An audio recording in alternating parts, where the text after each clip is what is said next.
Bonjour à tous. Alors j'aimerais aujourd'hui aborder un thème récurrent dans le monde du développement personnel et qu'on travaille de façon systématique en coaching, que ce soit du life coaching, donc du coaching de particulier, du coaching en entreprise. C'est la même chose.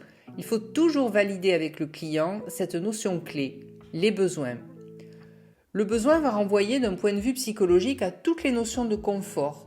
Ce qui fait que vous allez vous sentir bien dans votre vie, ce sont vos besoins et plus exactement votre capacité à répondre à vos propres besoins.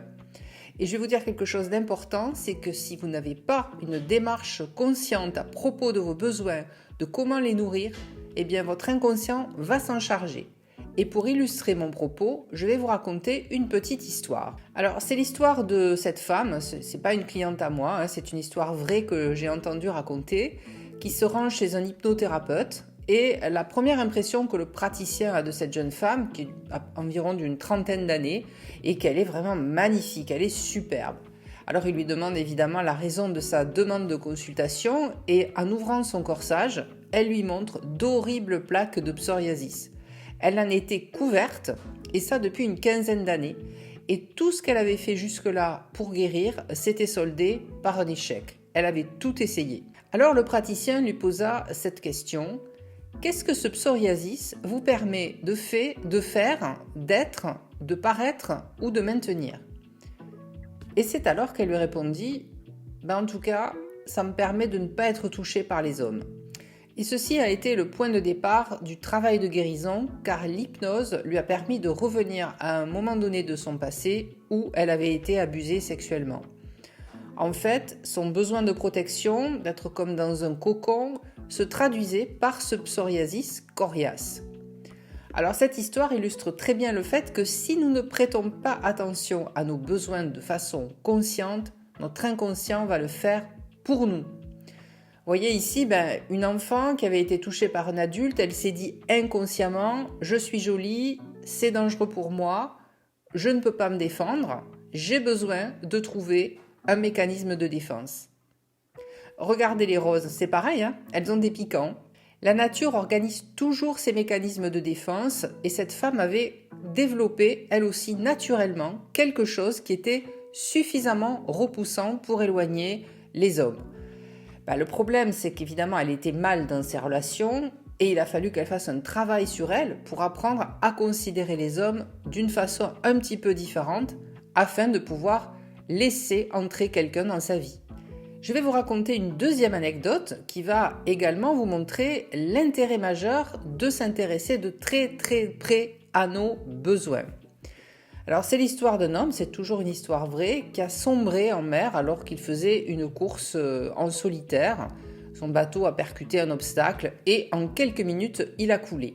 Donc il a juste eu le temps de s'équiper pour pouvoir pêcher, recueillir de l'eau.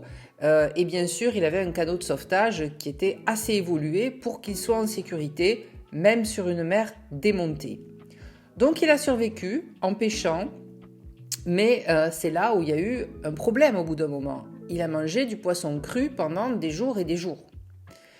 Et donc entre le 8e et le 10e jour, il était complètement carencé et il a commencé à avoir des hallucinations. Et qu'est-ce qu'il a fait? Il s'est mis à manger les abats du poisson, à lécher l'intérieur de la peau et même à enlever les yeux qu'il faisait sécher et il disait que c'était des bonbons. Il est resté 74 jours en mer. Et lorsqu'on l'a récupéré, le seul problème qu'il avait, c'était des brûlures dues au soleil. Il n'avait quasiment aucune carence alimentaire. Alors comment cela se fait-il? Eh bien les spécialistes qui l'ont examiné se sont bien entendu demandé comment un homme qui a passé 74 jours en mer revient sans avoir de carence alimentaire. Eh bien, ce qui s'est passé, c'est que son cerveau a switché à un moment, c'est-à-dire qu'il est rentré exclusivement dans son système reptilien, ce qui lui a coupé l'accès à tout ce qui pouvait éventuellement l'écœurer, comme les abats de poisson ou les œufs de poisson, en déconnectant la dimension limbique et corticale. Son cerveau, sachant qu'il était en situation de survie, lui a complètement déconnecté le reste et c'est là qu'il a pu manger les abats à l'intérieur de la peau ou les yeux du poisson car en faisant ça, eh bien, il se nourrissait exclusivement de ce qui lui manquait en termes de nutriments et d'oligo-éléments qui se trouvaient justement dans ces parties du poisson. Alors je vous raconte tout ça pour vous montrer combien le corps humain est puissant par rapport aux besoins. Donc la vraie question est, si je veux être heureux dans ma vie, il faut que je m'assure que mes besoins sont nourris. Alors, nous avons des besoins dans tous les domaines. Votre couple, votre vie professionnelle, votre vie personnelle. Moi, par exemple, j'ai besoin de faire de l'activité physique régulièrement, du sport, et de faire plutôt du sport en extérieur. J'ai besoin de sortir. J'ai besoin de monter à cheval. Parce que ça me permet de me vider l'esprit et de plus facilement écouter mes clients qui arrivent avec des histoires qui ne sont pas toujours faciles.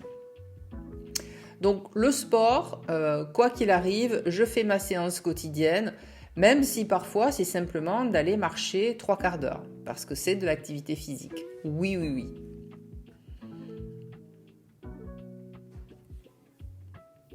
Pour mon couple, par exemple, j'ai besoin qu'on se retrouve tous les soirs autour d'un bon repas et que nous rigolions ensemble. Pour certains, ce sera autre chose, c'est se faire un week-end à deux sans les enfants une fois par mois, par exemple. Pour moi, j'ai un fils qui n'est plus à la maison, mais ça pourrait être quelque chose, effectivement, qui nourrit un besoin. Donc les besoins, ça ne se commande pas, ça ne se justifie pas. Si je fais ça, c'est que c'est bon pour moi. Si j'ai besoin de passer du temps seul, c'est que j'en ai besoin pour me recharger en énergie.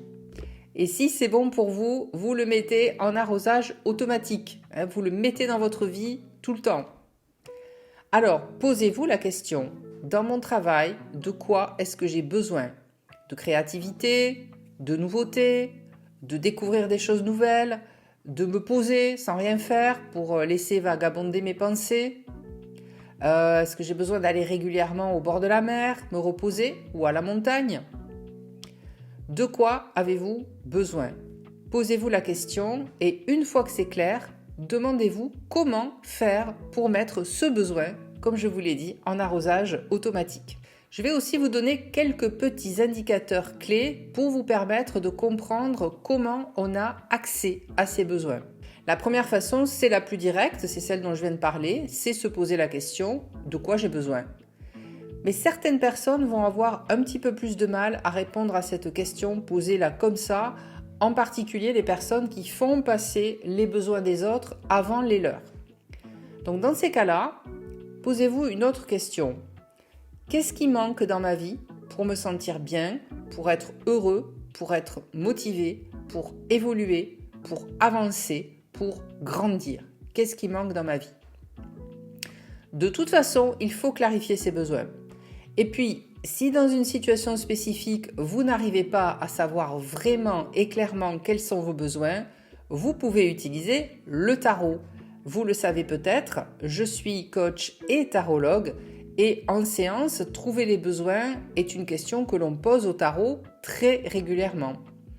Par exemple, de quoi j'ai besoin dans mon couple pour que je sente qu'il avance, car là, j'ai l'impression que ça stagne. Donc ça, c'est une question qui revient très souvent.